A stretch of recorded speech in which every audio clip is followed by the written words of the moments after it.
Salut à tous, bienvenue sur GoodNotes, cette plateforme pour prendre des notes, dessiner et plus. Comme vous voyez, c'est dispo sur Android, Microsoft et Chrome, ok? Là, sur Microsoft Store, c'est 7 $ avec une semaine d'essai. Payant sur mobile aussi, 7 $. Ah, et on peut l'utiliser sur le web aussi, ok? Donc franchement, la plateforme a l'air pas mal du tout. Tiens, il nous accueille, même, on peut peut-être l'essayer. Regardez, voilà la plateforme pour que vous puissiez la voir un peu. On peut créer des cahiers, des dossiers pour tout organiser, ok? Le cahier, bon, je pense qu'on le crée toujours blanc. Et là, on peut dessiner, écrire, ok? Il y a différents outils de dessin. On peut créer des pages, ok?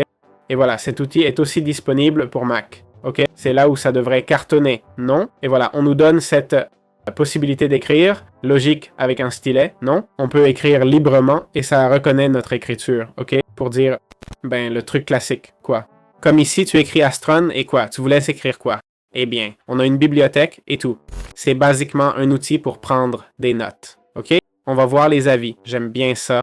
Beaucoup d'outils, certains gratuits. Tiens, ici ça dit GoodNotes 6 vaut le coup. Je voudrais quand même voir un avis plus pro. Le voilà. GoodNotes Point non, bah je sais pas. C'est celui-là.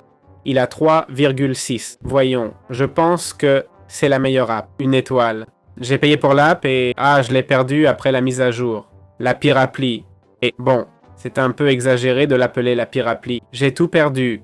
Pas de réponse. Le support ne répond pas. Ils répondent « Cette appli est une arnaque. Multiples paiements à vie. Il y a plusieurs paiements permanents. Je comprends. Ce sont peut-être des plugins que les gens confondent. Bon, si on regarde GoodNotes 6 sur l'App Store d'Apple, voyons les avis. 9000 évaluations et 4,7 étoiles. Ok? C'est un peu, je répète, je crois que c'est à peu près ce qu'on recommande. Attention. Achat déconseillé. Ces changements brusques de version et prix sans préavis font que je déconseille l'achat. On ne sait pas si bientôt sortira une version 6.0 payante ou une nouvelle appli gratuite avec abonnement. La politique de produits et prix ne s'improvise pas. Je vois que c'est ça le problème, non? Les gens doivent payer à vie et quand ça se met à jour, on ne peut plus mettre à jour, tu vois? Parce que déjà, on a déjà dépensé, on a payé à vie, mais pour cette version, pas pour les suivantes. Je comprends que c'est ça la plainte des gens. Maintenant, j'ai compris. Bon, c'est bien de le garder à l'esprit, d'accord? Si vous comptez payer à vie ou un abonnement, eh bien, sachez que vous payez pour la version, pas pour le produit entier, voilà. Regarde, je découvre que pour GoodNotes 6, je dois repayer. Et ce n'est pas donné, environ 30 € pour la version unique. L'expérience me dit que je devrais repayer pour la version 7. C'est pour ça qu'il y a GoodNotes 6, c'est pour ça qu'il y a 6 versions et que les gens se plaignent. Non, une fois passe, 2 fois passe, 6 fois c'est un peu... Enfin, c'est leur modèle économique, quoi. Voilà, c'était juste pour vous prévenir.